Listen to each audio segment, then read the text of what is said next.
The pro-peace protests at Columbia University have grabbed a lot of attention from the White House to congressional Republicans and people in the media. So what are they saying? That these protesters are anti-Semitic. They're making Jewish students feel unsafe. However, one student, who happens to be Jewish from Columbia, has pushed back in an article in Sateo titled, "I am a Jewish student at Columbia. Don't believe what you're being told about campus anti-Semitism." So this is from Jonathan Ben Menachem.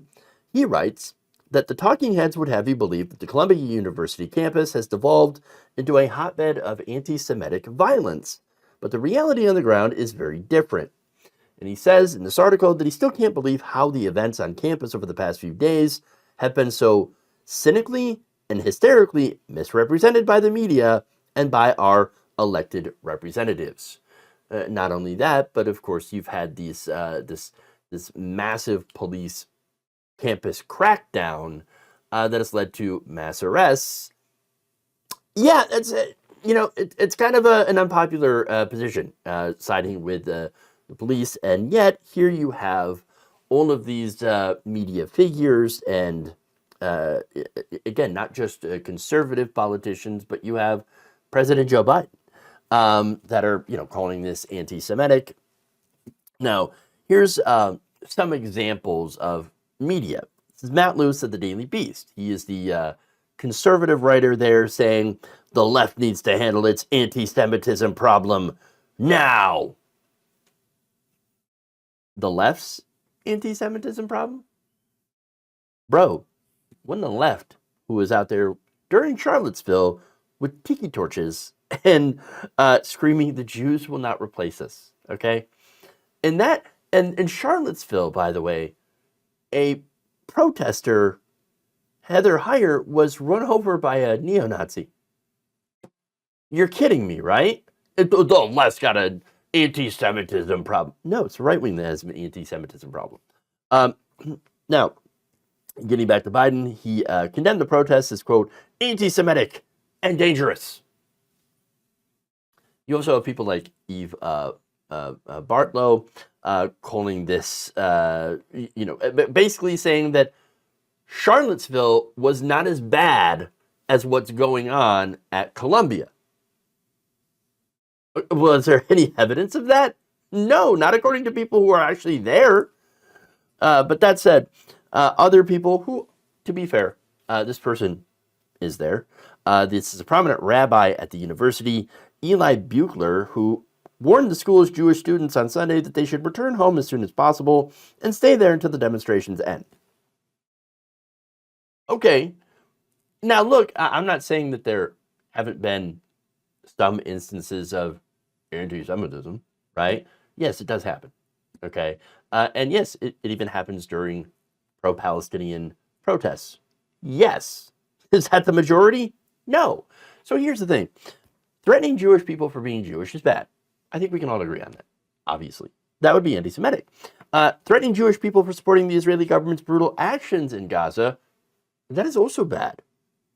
Why? Because the word there is threatening. Do not threaten people. Do not threaten people. Do not do violence upon people. Don't do it. It's bad. That said, calling people out for supporting genocide, that's good. And we should all be doing that. And that's what, in my opinion, the Israeli government is doing. The right-wing Israeli government is choosing to do terrible things. Yes, it is in response to a terrible thing that happened to them. Yes, October 7th was awful. Yes, I think we all agree with that. But the response from the Israeli military has taken the deaths that happened on October 7th and have returned the deaths tenfold. Okay? That is not acceptable. Not acceptable at all. Now, getting back to Jonathan's piece. Now, he explains that the Columbia University Apartheid Divest Coalition, CUAD, who represents more than 100 student organizations, which include Jewish groups. So one of the things that you don't hear a lot in the mainstream media coverage of the Columbia protests is how there's a lot of Jewish people that are in there that are protesting against what the Israeli government is doing. Yes, there's a lot of pro-peace, pro-Palestinian Jewish groups that are protesting against the actions of the Israeli government, not just at Columbia, not just at colleges. Okay, you have Jewish people all over the country that are saying, whoa, what is going on in Gaza is not good. Don't do that. Do not do genocide. Never again doesn't just mean for us, it means never again for anyone. Unfortunately, the IDF hasn't gotten that memo, all right? So now, this group, CUAD, has organized the Gaza Solidarity Encampment, which is, again, a peaceful campus protest in solidarity with Palestine. Not with Hamas, but with the Palestinian people. It's very important. CUAD was actually reactivated after the university suspended Students for Justice in Palestine and Jewish Voice for Peace back in the fall. And what they're asking for is the university to divest from companies that are profiting from ties to Israel at this point, okay? They got their message out through nonviolent protests where they were praying, chanting, and eating pizza. Wow, sounds pretty terrible and violent and anti-Semitic, right? Definitely deserving of the NYPD rolling in and crushing them, doing mass arrests. No.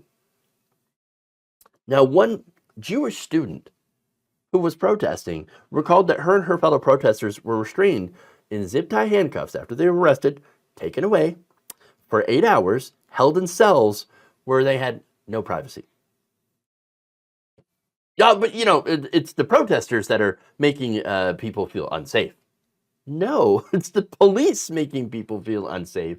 It's the administrators that had cracked down on this that are making people feel unsafe. Being locked out of their dorm rooms is making them feel unsafe. Students who keep Shabbat, by the way, and don't use electronics during the Sabbath, they were forced to rely on technology in order to get food and emergency housing because they had no place to go. I would think that not having a place to stay also would make you feel a little unsafe. But what's worse than that is just, again, the charges of anti-Semitism and violence against Jewish students that Jewish people who are protesting alongside everyone else are being charged with. They don't like what Netanyahu is doing. They don't like the fact that U.S. taxpayer money is funding the deaths of Palestinian civilians, who, by the way, have been found just recently in mass graves. Officials found hundreds of bodies buried deep in the ground and covered in waste over the weekend at Nasser Hospital in Khan Yunis, central Gaza, and at Al-Shifa Hospital in Gaza City in the north. Mass graves. Hundreds of bodies. 283 were recovered at Nasser, of which 42 were identified. And guess what? These were older people, women, and the wounded. Some were found bound with their hands tied, stripped. This is according to Ravina Shamdasani, spokesman for the UN High Commissioner for Human Rights. This is horrible and is a literal war crime. That is a war crime. Where is the discussion all over mainstream media of these mass graves? Instead of talking about that, they're talking about how anti-Semitic, these protests, anti-Semitic. If you're against what the Israeli government is doing, you're automatically anti-Semitic. No. Look, for the mass graves, there needs to be an investigation into what happened and to bring the people that are responsible to justice. Yes, even if that's the IDF. Go back to Jonathan, though. He writes, the real problem with the safety here of Jewish students is people calling for the National Guard to come in and do a repeat Kent State. You know, anti-war protests being brutally and violently crushed by law enforcement. He says, calls to more heavily police our campus, actively endanger Jewish students, and threaten the regular operations of the university far more gravely than peaceful protests. He added that the often off-campus actions of a few unaffiliated officials, because let me just point something out, right? Far-right agitators who are actually anti-Semitic have been getting into this, have been spreading anti-Semitism, have been saying, oh, see, look, Jewish conspiracy. They have been spreading Holocaust denial. That is true. They have been doing this. They have been pushing this narrative in order to, again, spread anti-Semitism. And they have unfortunately been using Israel's response to what happened on October 7th, which, again, terrible, right? But the response has been so much worse, so much worse. Anti-Semites have latched onto that and have been using that to fuel their conspiracy theories. Israel has actually done so much more. The government has done so much more to actually progress anti-Semitism to a point of where it's worse than it has been before. Not a good thing. Not a good thing. For people who actually care about fighting against anti-Semitism, what Israel has done is set back that fight with their response, their non-measured response to Gaza, and their refusal to have a two-state solution, to sit down and allow for the Palestinians to have some measure of self-government and freedom. I mean, you know, we're always told about how Israel, we got to defend the democracy in Israel because they're the only democratic society there. Well, you're trying to literally prevent the United States, and Israel is trying to prevent the Palestinians from having any sort of democracy, any sort of self-government. It's a bit hypocritical. That's all I'm saying. Now, that said, this he said that the off-campus actions of these actual anti-Semites, right, do not characterize the student campaign, and that the efforts to connect these offensive but relatively isolated incidents to the broader pro-Palestinian protest movement mirror a wider strategy to delegitimize all criticism of Israel. And that's what this is, by the way. We are criticizing the Israeli government and their actions in Gaza. That does not equate to real anti-Semitism. Everyone who knows, who pays attention, knows what that really looks like. Not students who held a Passover Seder service at the encampment alongside of Muslims, right? It's not CUAD organizers leading joint Muslim and Jewish prayer sessions while honoring each other's dead.